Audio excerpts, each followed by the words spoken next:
어르신 한 분이 계셨습니다. 올해로 72 경기도 안산에 사시는 정혜진 어르신입니다. 불과 1년 전까지만 해도 이분은 약국과 병원을 번갈아 다녔습니다. 고혈압에 당뇨, 관절염까지 한꺼번에 찾아온 질환들로 하루도 약을 안 먹으면 불안했고 약값만 해도 한 달에 23만 원이 넘었습니다. 병원에선 늘 같은 말이 돌아왔습니다.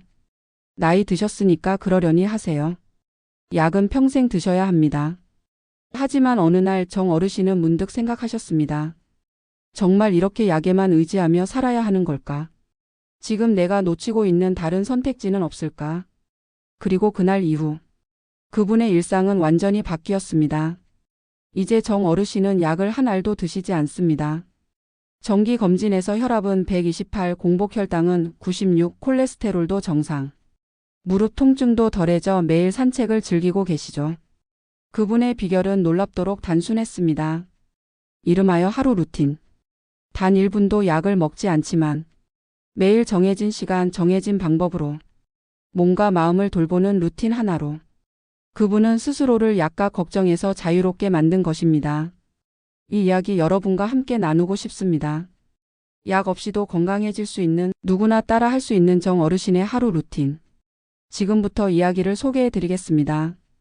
이 영상이 여러분의 건강 여정에 작은 희망이 되기를 바라며 그럼 첫 번째 이야기부터 시작합니다. 새벽 6시 도시가 막 깨어나는 시간입니다. 정혜진 어르신은 그 시각 단지 뒤편의 산책로로 천천히 걸어 나섭니다. 그분의 발에는 신발이 없습니다. 양말도 없이 맨발 그대로 아스팔트 바닥을 밟고 계시죠. 이 모습은 처음엔 이웃들에게 꽤 낯설게 느껴졌습니다. 추운데 왜 맨발로 걷지? 어르신 괜찮으신가 하는 걱정 섞인 시선도 있었죠. 하지만 어르신은 꿋꿋이 7분간 맨발로 걷는 아침 루틴을 6개월째 이어오고 계십니다. 그 결과 약값보다 더 큰 가치를 얻게 되었다고 말씀하십니다. 그렇다면 왜 하필 맨발 걷기일까요? 과학이 말하는 맨발 걷기의 효능. 맨발 걷기는 단순한 민간요법이 아닙니다. 실제로 하버드 의대와 여러 유럽의 통합의학 클리닉에서 맨발 걷기를 자연 접지 ARTHING라 부르며 연구해 왔습니다. 맨발로 지면과 직접 접촉하면 우리 몸의 과잉 전자가 자연스럽게 방전되고 체내 염증 반응을 줄이며 심박 안정, 수면 질 개선, 면역력 향상 효과가 나타난다고 합니다. 또한 발바닥은 제2의 심장이라 불릴 만큼 전신 순환과 밀접한 신경 반사 구역이 밀집해 있습니다. 이 부위를 매일 510분씩 자극하면 무릎 통증, 발 저림, 냉증 등이 완화되는 결과도 있죠. 정 어르신 역시 처음에는 믿지 않으셨다고 합니다. 하지만 TV 건강 프로그램에서 접한 내용을 계기로 내가 할 수 있는 것부터 해보자는 생각으로 단 7분만 하루 한 번 실천하기로 결심하셨다고 합니다. 걷기의 방식도 중요합니다. 정 어르신은 말씀하십니다. 맨발 걷기를 할 때는 속도보다 느낌이 더 중요하다고요. 발바닥이 지면에 닿는 감각을 하나하나 느끼며 천천히 무릎에 무리가 가지 않게 걸으라고 조언하십니다. 보통 7분이면 약 50만 700보 정도 걷게 되는데 이 짧은 걷기만으로도 내는 오늘 몸이 깨어났구나 하는 신호를 받고 자율신경계가 빠르게 활성화됩니다. 실제로 아침 맨발 걷기를 시작한 이후 정 어르신은 혈압이 일정하게 유지되었고 당뇨 수치도 안정되었다고 하십니다. 비슷한 사례 68세 김용숙 님의 이야기. 충북 청주의 김용숙 님도 맨발 걷기를 통해 건강을 되찾은 또 다른 예입니다. 김용숙 님은 10년 전부터 류마티스 관절염으로 아침에 일어나면 손가락이 잘 움직이지 않았다고 합니다. 약도 꾸준히 드셨지만 부작용 때문에 속이 자주 쓰렸고 결국 약 대신 다른 방법을 찾기로 결심하셨습니다. 그때 동네 공원에서 맨발 걷기를 하는 어르신 무리를 만났고 처음엔 반신반의하며 따라 걸었습니다. 하지만 2주 만에 손가락 뻣뻣함이 줄어들었고 한 달 뒤엔 수면의 질이 좋아져 약을 줄일 수 있었습니다. 지금은 한의사의 권고 아래 약 없이도 건강을 유지 중이라고 하죠. 실천 팁. 오늘부터 할 수 있는 맨발 걷기 요령. 시간 아침 공복 상태에서 걷는 게 가장 효과적입니다. 장소 아파트 단지, 공원, 운동장 등 비교적 깨끗하고 평평한 곳. 방법 허리를 펴고 무릎에 부담을 주지 않게 천천히 걷기. 시간 처음엔 3분부터 시작해 점차 7분으로 늘리기. 주의사항 발바닥에 통증이나 상처가 있다면 천천히 적응하거나 얇은 천으로 보호. 약은 신속하게 작용하지만 일시적인 효과에 그치는 경우가 많습니다. 반면 습관은 느리지만 오래 갑니다. 그리고 한 걸음 한 걸음이 쌓여 결국 약과 걱정 없는 인생을 만들어줍니다. 지금 당장 맨발로 걸을 수 없다면 양말을 신은 채 실내에서 3분 걷기부터 시작해 보셔도 좋습니다. 중요한 건 오늘 내가 움직였는가. 그 작은 실천이 건강을 바꾸기 시작하는 출발점이니까요. 맨발 걷기를 마친 정혜진 어르신은 집으로 돌아오십니다. 그리고 제일 먼저 부엌으로 향하시죠. 그분의 식탁 위엔 늘 같은 조합이 놓여 있습니다. 기리죽 한 그릇, 호두 3알, 그리고 따뜻한 차 한 잔. 이 단촐한 아침이 정 어르신의 건강을 살린 비결 중 하나라고 하면 믿어지시겠습니까? 처음부터 이 식사를 하신 건 아닙니다.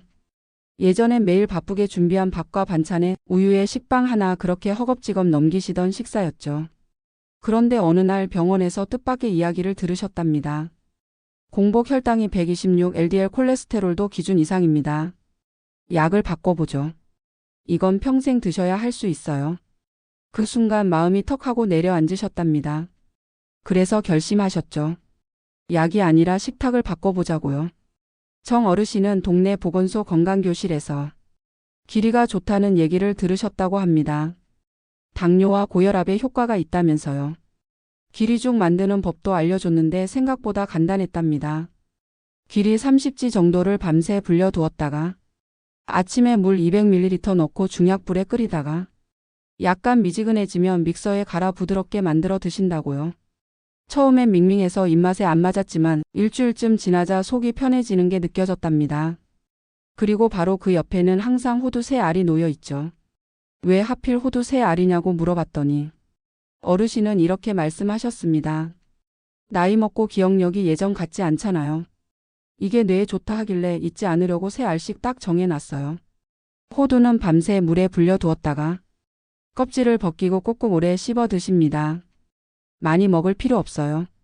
그냥 하나하나 천천히. 그게 뇌한테도 좋고 속도 편하고 오래 간다니까요. 그렇게 아침이 지나면 몸이 가뿐해지신다고 해요. 특히 기리죽을 드신 지 3개월쯤 되었을 때 검진에서 공복 혈당이 128에서 96으로 내려가고 콜레스테롤 수치도 안정됐다는 결과를 받으셨죠. 의사 선생님이 물어보셨답니다. 약 바꾸셨나요? 그때 정 어르신이 웃으시면서 이렇게 말했대요. 아니요, 아침밥을 바꿨습니다. 비슷한 이야기를 가진 분이 또 계십니다. 전북 익산의 이상자 어르신, 올해 75세이신데요.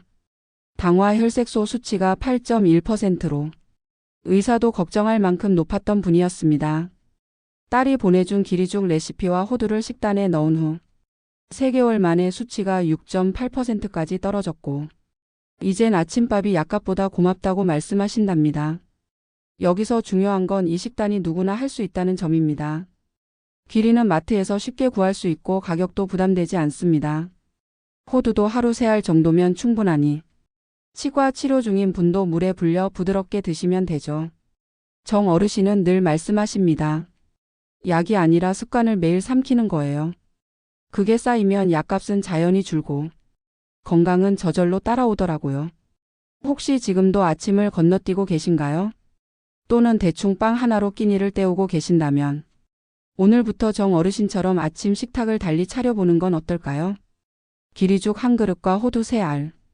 그 조용한 식탁이야말로 혈관을 지키고 약값을 줄이며 내 몸을 진심으로 대하는 시작일 수 있으니까요. 정혜진 어르신의 하루는 조용한 숨소리로 이어집니다. 아침을 드시고 나면 잠시 거실 의자에 앉으십니다. 그때는 TV도 끄고 휴대폰도 옆으로 밀어두죠. 그저 눈을 감고 숨을 깊이 들이마십니다. 그리고 천천히, 아주 천천히 내쉬십니다. 하루에 딱 30번. 정 어르신은 이 시간을 내 몸과 대화하는 시간이라 부릅니다. 옛날엔 숨 쉬는 법도 모르고 살았어요. 그냥 살아있으니까 쉬는 줄 알았죠. 근데 어느 날 알았어요. 내가 너무 얕게 너무 빠르게 숨 쉬고 있었단 걸요. 어르신이 복식호흡을 시작하게 된 건 우연한 계기였어요. 한 방송에서 의사가 말하더랍니다. 숨을 바꾸면 몸이 바뀝니다. 특히 혈압, 스트레스, 불면증엔 복식호흡이 약보다 낫습니다. 그날 이후 정 어르신은 숨쉬는 연습을 시작하셨습니다. 이걸 약이라 생각하고 하루도 빠지지 않고 6개월째 이어오고 계시죠. 복식호흡이 뭐냐고요? 쉽게 말해 배로 숨 쉬는 겁니다. 숨을 들이쉴 때 배가 나오고 내쉴 때 배가 들어가도록 숨을 쉬는 거예요. 처음엔 헷갈릴 수 있어요. 우리 대부분은 가슴으로 빠르게 숨을 쉬는데 익숙해 있거든요. 하지만 복식호흡은 배를 천천히 움직이면서 몸 깊숙한 곳까지 산소를 보내주는 호흡법이에요. 정 어르신은 이 방법을 이렇게 실천하고 계십니다. 의자에 허리를 바르게 세우고 앉기. 한 손은 배 위에 한 손은 가슴 위에 얹기. 숨을 천천히 들이마시면서 배가 부풀어 오르게 하기. 3초 동안 유지. 숨을 천천히 내쉬며 배를 안으로 당기기. 이 과정을 하루 30회 반복하십니다. 대략 10분 정도면 충분하다고 하시죠. 효과는 어땠을까요? 복식호흡을 시작한 뒤 정 어르신은 혈압이 놀랄 만큼 안정됐습니다. 평소 145,152던 수축기 혈압이 130 초반까지 내려갔고 밤마다 뒤척이던 수면도 편안해졌습니다. 무엇보다 좋은 건 20분이 하루 중 가장 나를 돌보는 시간이라는 점입니다. 약은 그때뿐이에요. 근데 이건 내가 나한테 주는 선물 같아요. 그 짧은 시간에 몸이 고맙다고 말하는 것 같거든요. 실제 사례 76세 이남순 어르신. 서울 동작구의 이남순 어르신은 수면제를 끊지 못해 고민이 많으셨습니다. 밤마다 자다 깨다 반복하고 아침엔 두통에 낮에는 졸림에 시달리셨죠. 그러다 복지관 요가 프로그램에서 복식호흡을 배우셨습니다. 일주일만 실천해도 확실히 몸이 다르더랍니다.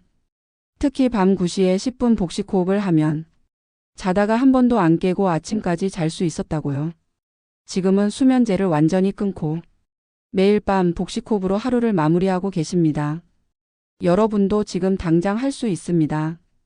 복식호흡은 도구가 필요하지 않습니다. 장소도 시간도 상관없죠. 단 10분 조용한 공간과 내 호흡만 있으면 됩니다. 아래는 정 어르신이 추천하는 복식호흡 3단계 팁입니다. 초보자용. 배 위에 손 얹고 숨을 들이쉬며 배가 올라가는 걸 느껴보기. 하루 10회부터 시작. 중급자용.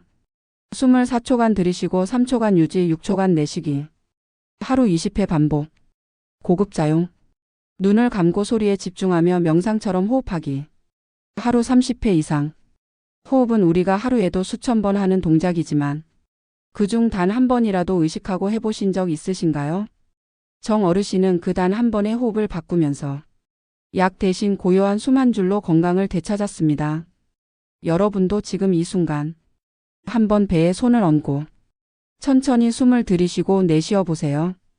그 한숨이 여러분의 혈압을, 마음을, 그리고 삶을 조금씩 가볍게 해줄 수 있습니다. 정혜진 어르신은 예전엔 점심을 드시고 나면 꼭 낮잠을 주무셨습니다. 식곤증도 있고 피로도 밀려오고 자연스레 눈이 감기셨죠. 하지만 요즘은 다릅니다. 점심을 드시고 나면 어르신은 모자를 쓰고 밖으로 나가십니다. 햇살이 따뜻한 시간대 오후 1시 30분에서 2시 사이. 아파트 단지 뒤쪽 공원을 천천히 걸으시죠. 빠르지도 느리지도 않게.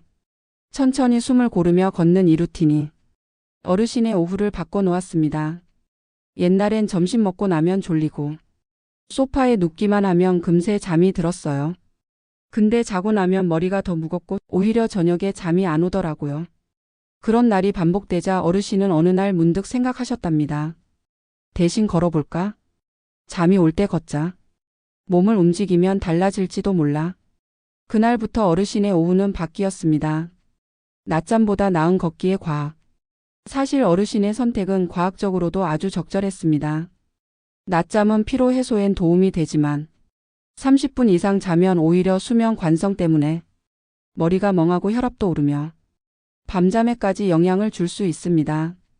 반면 점심 식사 후 가벼운 산책은 소화를 돕고 혈당 급상승을 막아주며 몸을 다시 활성화시키는 데 효과적입니다. 특히 시니어에게 가장 무서운 것 중 하나인 식후 졸림 증상도 이 걷기 루틴으로 확실히 줄일 수 있다고 하죠. 정 어르신은 15분 첨보 걷기를 목표로 합니다. 굳이 멀리 가지 않아도 된다고 하십니다. 아파트 단지 한 바퀴, 가끔은 작은 공원에 벤치까지 갔다 오는 정도면 충분하다고요. 혼자 걷기 외롭지 않으세요? 어르신은 웃으시면서 이렇게 말하셨습니다. 혼자 걷는 시간이요? 그게 제일 좋아요. 조용해서 내 숨소리도 들리고 저 나무가 오늘은 좀 다르게 보이기도 하고 이 시간이야말로 복잡한 생각을 정리하고 마음을 비우는 소중한 시간이라는 겁니다. 가끔은 벤치에 앉아 몇 분 동안 햇살을 그대로 쐬며 앉아 계시기도 합니다. 그게 하루 중 가장 마음이 따뜻해지는 순간이라고 하시죠. 사례 69세 하재분 어르신의 변화. 대구 수성구에 사는 69세 하재분 어르신도 낮잠 대신 걷기로 인생이 달라지신 분입니다. 하 어르신은 예전엔 하루 2번씩 꼭 자야 했습니다. 오전 11시쯤 한숨, 점심 먹고 또 한숨. 그런데도 피로가 가시지 않았고 오히려 밤에 자려면 뒤척이기 일쑤였죠. 그러던 중 지인의 권유로 점심 후 10분 걷기 루틴을 시작하셨고 처음엔 피곤해서 억지로 나갔지만 한 달쯤 지나자 낮잠 생각이 사라졌고 저녁엔 자연스럽게 잠이 드는 경험을 하셨다고 합니다. 지금은 건강센터에서 자원봉사도 하시며 오후엔 아예 걷기를 중심으로 일정을 짜고 계십니다. 잠깐 눈 붙이던 그 시간이 지금은 하루 중 가장 활기찬 시간으로 바뀌었어요. 걷기를 도와주는 팁 3가지. 타이밍. 식후 1530분 뒤에 걷기 시작 소화가 덜 된 상태는 피할 것. 거리와 시간. 1020분 천천히 걷기. 스마트폰 만보개 앱이나 손목 밴드 활용 가능. 혼자보단 가끔 함께. 친구나 배우자와 함께 걸으면 대화가 운동을 돕고 사회적 교류도 심리 건강에 긍정적 효과. 정 어르신은 이렇게 말씀하십니다. 누워있는 건 잠깐 편한 거고 걷는 건 오래도록 편하게 해주는 거예요. 이 짧은 산책이 쌓여 심장은 강해지고 몸은 가벼워졌고 무엇보다 마음이 한결 차분해졌다고 하시죠. 걷는 건 특별한 기술도 필요 없고 누구의 허락도 필요하지 않습니다. 단지 스스로를 위해 시간을 내면 되는 일입니다. 오늘 점심을 드시고 나면 소파에 기대기보다 잠깐 밖으로 나가보시는 건 어떨까요? 바람이 부는 거리, 나무 그늘, 그 위에 떨어지는 햇살 아래. 여러분의 오후도 새롭게 달라질 수 있습니다. 해가 기울고 저녁이 가까워지면 정해진 어르신은 천천히 주방으로 들어선다. 어르신의 저녁 준비는 요란하지 않다. 자극적인 냄새도 번거로운 조리도 없다. 그저 따뜻한 채소국 하나, 기름기 없는 나물 반찬 2가지, 그리고 현미밥 반 공기 정도가 전부다. 예전에는 다르셨다. 어르신도 늘 저녁을 푸짐하게 먹어야 한다고 믿었다. 하루의 마지막 끼니니만큼 배부르게 먹어야 한다고 생각했던 것이다. 라면을 끓이기도 했고 남은 고기 반찬을 데워 올리기도 했고 어묵이나 냉동 만두를 1~2개 더 얹어 먹을 때도 많았다. 그러다 어느 날 자다 깼다. 속이 더부룩하고 답답했다. 가슴이 막히는 듯한 느낌의 물을 찾았고 한밤중에 냉장고 앞에서 서성이다 문득 생각이 들었다. 내가 이러려고 밥을 먹는 건가? 그날 이후 어르신은 저녁 식사를 바꾸기 시작했다. 밥의 양을 반 공기로 줄였다. 처음엔 배가 고파 잠들기 어려웠지만 속이 편하고 아침에 몸이 가벼워지는 걸 느끼자 조금씩 익숙해졌다.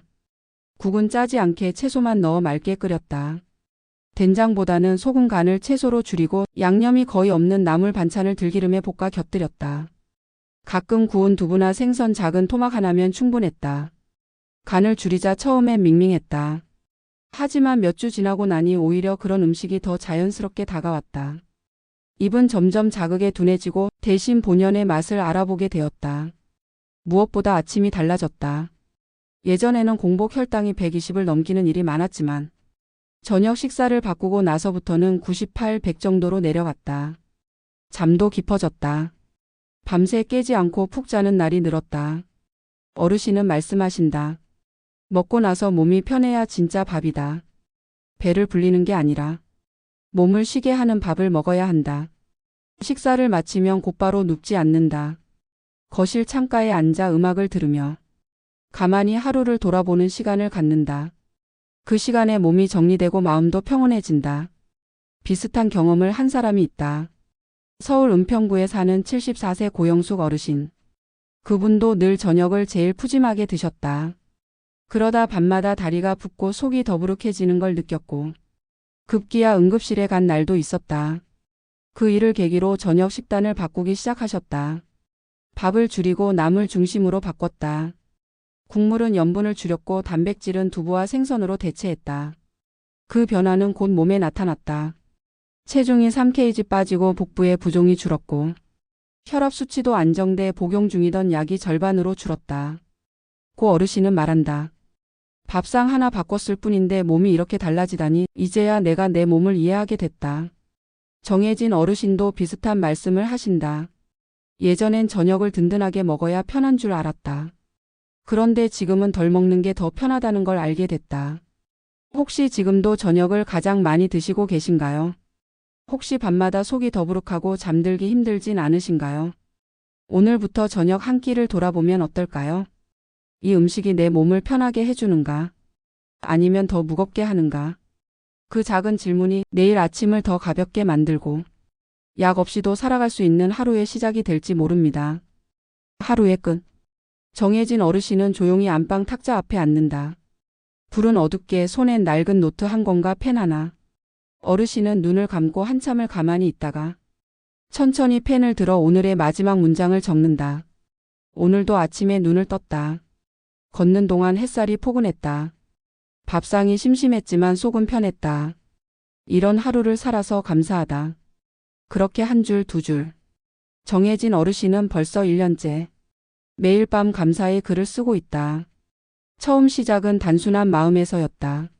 몸이 점점 회복되는 걸 느끼면서 이 좋은 변화를 더 오래 기억하고 싶었다고 했다. 처음엔 어색했다. 글을 써본 지가 몇십 년 만이었다. 펜을 잡아도 무슨 말을 써야 할지 떠오르지 않았고 괜히 멍하니 있다가 노트만 덮은 날도 있었다. 그러다 어느 날 아침에 나가는 길에 떨어진 벚꽃잎 하나를 보고 문득 생각했다. 아, 이 예쁜 걸 내가 그냥 지나쳤구나. 이것도 써야겠다. 그날 어르신의 글은 이렇게 시작됐다. 오늘 아침 벚꽃잎 하나가 내 어깨에 앉았다. 그 작은 것 하나에 웃음이 났다. 내가 아직 웃을 수 있구나 싶었다. 그날 이후 글은 조금씩 길어졌다. 딱히 대단한 일이 있었던 날만 쓰는 것도 아니었다. 물 한 잔 마시고 시원했다는 느낌. 이웃이 인사해줘서 기분이 좋았던 순간. 그런 사소한 일들을 적기 시작한 것이다. 그렇게 사소함을 모으는 일이 어느새 어르신의 마음을 채워갔다. 글을 쓰다 보니 기억도 또렷해졌다. 어제 무슨 일이 있었는지, 누구랑 무슨 대화를 나눴는지 작은 기억들을 붙잡고 생각하는 시간이 생긴 것이다. 어르신은 말한다. 나이 들수록 뭔가를 잊는 일이 많아진다. 그래서 더 써야 한다. 잊지 않기 위해 그리고 오늘을 제대로 살기 위해서. 글을 쓰는 습관은 어르신의 수면에도 큰 영향을 주었다. 글을 쓰고 나면 마음이 정리되어 생각이 복잡하지 않게 잠자리에 들 수 있었다고 했다. 예전에는 밤에 뒤척이며 내일 뭐 해야 하나, 병원은 언제 가야 하나 이런저런 걱정으로 시간을 흘려보내곤 했지만 지금은 글을 쓰고 나면 마음이 차분해지고 딱 10분 안에 잠이 들 수 있게 되었다고 했다. 비슷한 습관을 가진 사람이 또 있다. 전북 전주의 77세 최순애 어르신. 그분은 남편이 세상을 떠난 이후 마음속 허전함을 감당하기 어려워 우울감과 불면증을 겪었다. 딸이 추천한 하루 감사 일기가 계기가 되어 매일 저녁 작은 수첩에 글을 쓰기 시작했고 3개월 후 병원 상담 기록지에는 이분의 감정 상태가 안정되었다는 평가가 붙었다. 감사의 글쓰기는 단순한 취미가 아니었다. 삶을 다시 잡아주는 정서의 약이었다. 정혜진 어르신도 그런 얘기를 하셨다. 약은 혈압을 낮추지만 글은 마음의 진동을 낮춰준다고. 혹시 지금 마음이 복잡하거나 자꾸만 지난 일을 떠올리며 잠 못 드는 날이 있으신가요? 오늘 하루 무언가 잊고 지내고 있는 건 아닐까요? 그렇다면 지금 작은 노트 한 권을 준비해 보세요. 멋진 말이 아니어도 됩니다. 오른쪽 발이 왼쪽보다 덜 아팠다. 마당의 고양이가 오늘도 찾아왔다. 그냥 그런 것부터 적어보세요. 그 글들이 쌓이면 시간이 흐른 어느 날 내가 살아낸 시간들이 모양을 갖추고 빛을 발하기 시작할 겁니다. 정혜진 어르신은 요즘도 밤마다 그 노트를 펼친다. 가끔은 스스로도 놀란다고 한다. 어떻게 내가 이리도 많은 감사를 써냈나 싶어서. 살아있는 하루. 그 하루를 적는 일. 그것이 어르신이 약 없이도 마음을 건강하게 지켜낸 비밀 중 하나였다. 정혜진 어르신의 하루는 늘 조용히 시작되고 조용히 마무리된다. 하지만 그 하루를 쌓아 올린 시간은 놀라운 변화로 이어졌다. 누구나 그렇게 말한다. 정 어르신 예전보다 얼굴이 훨씬 밝아지셨네요. 몸도 많이 가벼워 보이세요. 대체 어떻게 하신 거예요? 그럴 때 어르신은 그냥 웃는다. 아무것도 대단한 걸 한 게 없으니까. 걷고 먹고 숨쉬고 쓰고. 사람이 기본적으로 해야 할 걸 조금 더 신경 써서 했을 뿐이라고. 사실 정 어르신의 출발은 불안에서 비롯됐다. 병원에서 약을 한 움큼 받아올 때마다 이걸 언제까지 먹어야 하나? 언젠간 더 늘어날지도 모른다. 그런 두려움이 마음속을 조용히 갉아먹었다. 그렇다고 갑자기 모든 걸 바꿀 순 없었다. 그래서 아주 작은 것부터 시작했다. 맨발로 걷기. 기리죽 한 그릇. 복식호흡 30번. 저녁 한 끼 줄이기. 감사의 글쓰기 한 줄. 그 하나하나가 모여. 어느 날은 혈압이 조금 낮아졌고, 어느 날은 밤에 한 번도 깨지 않았고, 어느 날은 걷고 나서 무릎이 아프지 않았다. 그렇게 일주일이 지나고, 한 개월이 지나고, 6개월이 지나자 병원에서도 고개를 갸웃하기 시작했다. 혈압 수치가 이렇게 안정적이라고요? 혈당도 약 없이 유지 중이시라고요? 이 수치는 60대 건강한 분들 수준인데요. 그 말을 들었을 때 어르신은 피식 웃었다. 그렇게까지 될 줄은 자신도 몰랐던 것이다. 하지만 무엇보다 큰 변화는 몸이 아니라 마음이었다. 이제는 약을 언제까지 먹어야 하나가 아니라 오늘도 내가 나를 위해 무엇을 했는지를 돌아보게 됐다고 했다. 몸이 편해지면 마음이 편해진다.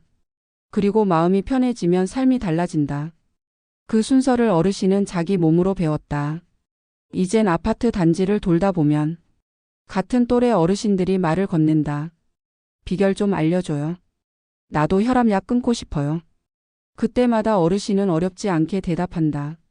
복잡하게 생각 마세요. 그냥 하루에 10분만 내 몸이랑 대화해 보세요. 정 어르신은 지금도 매일 같은 시간에 일어난다. 맨발로 7분 걷고 기리죽에 호두 3알. 낮엔 15분 산책, 저녁은 반 공기 식사. 그리고 밤에는 감사를 쓰며 하루를 마무리한다. 이 루틴은 단순해 보이지만 이제는 어르신에게 약보다 소중한 생활이다. 어르신은 이렇게 말한다. 이제 나는 약을 챙기지 않는다. 대신 나를 챙긴다. 그리고 그게 내 몸을 바꾸고 내 삶을 바꿨다. 혹시 당신도 지금 약 봉지를 보며 한숨을 쉬고 있다면 이 말을 꼭 전하고 싶다. 지금부터라도 늦지 않았다. 단 3분 맨발로 한 걸음 걸어보는 것으로. 단 30번 깊은 숨을 들이마시는 것으로. 단 한 줄 오늘의 감사를 적는 것으로. 당신도 다시 건강을 되찾을 수 있다. 그 변화는 거창한 것이 아니다. 작은 습관이 쌓인 하루, 그 하루가 쌓인 한 달, 그리고 어느새 바뀌어 있는 당신의 삶. 정해진 어르신은 오늘도 같은 길을 걷는다. 어제보다 한 걸음 더 가볍게, 내일을 조금 더 기대하며. 그리고 그 길 위에서 속삭인다. 이 삶 다시 시작해도 괜찮다고. 지금까지 우리는 72 정해진 어르신의 하루를 따라 함께 걸어왔습니다. 약 봉투가 쌓이던 식탁, 밤잠 설치던 침대, 걷기조차 버겁던 몸에서 다시 건강을 되찾아간 그 조용한 여정을 말이죠. 그 첫걸음은 새벽 6시 맨발로 걷는 7분의 루틴이었습니다. 아무도 없는 아파트 뒤편 산책로에서 한 걸음 또 한 걸음. 어르신은 자신과 마주하셨습니다. 그 다음은 아침 식탁 위의 작은 혁명이었습니다. 기리죽 한 그릇과 호두 3알. 단출하지만 뇌와 혈관을 깨우는 힘이 되었고 수십 년간 이어지던 약의 부담을 천천히 덜어냈습니다. 그리고 조용한 의자 위에서 이어지는 복식호흡 30번. 숨을 고르며 마음을 다독이는 그 시간은 약이 주지 못했던 편안함과 수면의 질을 어르신께 되돌려 주었죠. 식후에 밀려오던 졸음은 이제 산책으로 바뀌었습니다. 잠깐의 걷기가 오히려 활기를 불러오고 소파보다 더 편안한 오후의 루틴이 되었습니다. 저녁에는 불필요한 과식을 줄였습니다. 한 공기 밥 대신 반 공기, 소금기 대신 채소 본연의 맛. 몸은 가벼워지고 아침 공복 혈당 수치는 놀랍도록 안정됐습니다. 그리고 하루의 마지막엔 감사의 글쓰기가 있었습니다. 소박한 감정 한 줄, 작은 기쁨 하나를 적는 그 습관은 잊고 있던 기억과 무뎌졌던 마음을 다시 살려냈습니다. 그 모든 걸 하나하나 쌓아온 어르신의 하루는 결국 건강을 되찾은 하루가 되었고, 약 없이도 살아갈 수 있는 근육과 마음을 만들어냈습니다. 정해진 어르신의 변화는 단번에 거창하게 찾아오지 않았습니다. 그저 매일의 작은 습관을 지켜낸 것. 그 작고 단순한 실천들이 모여 병원 수치를 바꾸고 마음의 흐름을 바꾸고 삶의 방향까지 바꾼 것입니다. 혹시 지금 이 영상을 보시는 당신도 몸이 무겁고 마음이 지치고 약봉투 앞에서 고민 중이시라면 어르신처럼 시작해 보세요. 하루에 딱 3분 맨발로 걷는 것부터, 단 한 줄 오늘 고마웠던 일을 적는 것부터, 지금 당장은 미약하게 느껴져도 한 달 뒤, 2달 뒤, 당신의 몸과 마음은 분명 그 시간을 기억하고 고마워할 것입니다. 건강은 기적이 아니라 조용한 습관이 만들어내는 결과입니다. 오늘도 정해진 어르신은 어제와 같은 루틴을 따라 다시 한 걸음 나아가고 계십니다. 그리고 이 이야기가 당신의 새로운 하루에도 작은 용기가 되기를 바랍니다. 하루하루 쌓인 작은 습관이 정해진 어르신의 건강을 다시 되찾아 주었습니다. 약과 걱정 없이 살아가는 그분의 하루는 지금 이 순간에도 조용히 이어지고 있겠지요. 이 이야기가 당신의 하루에도 작은 변화의 씨앗이 되기를 바랍니다. 오늘 영상이 마음에 닿으셨다면 좋아요와 구독 그리고 알림 설정으로 함께 건강한 삶을 이어가 주세요. 내일 아침에도 당신 곁에 따뜻한 루틴이 함께하길 바랍니다. 감사합니다.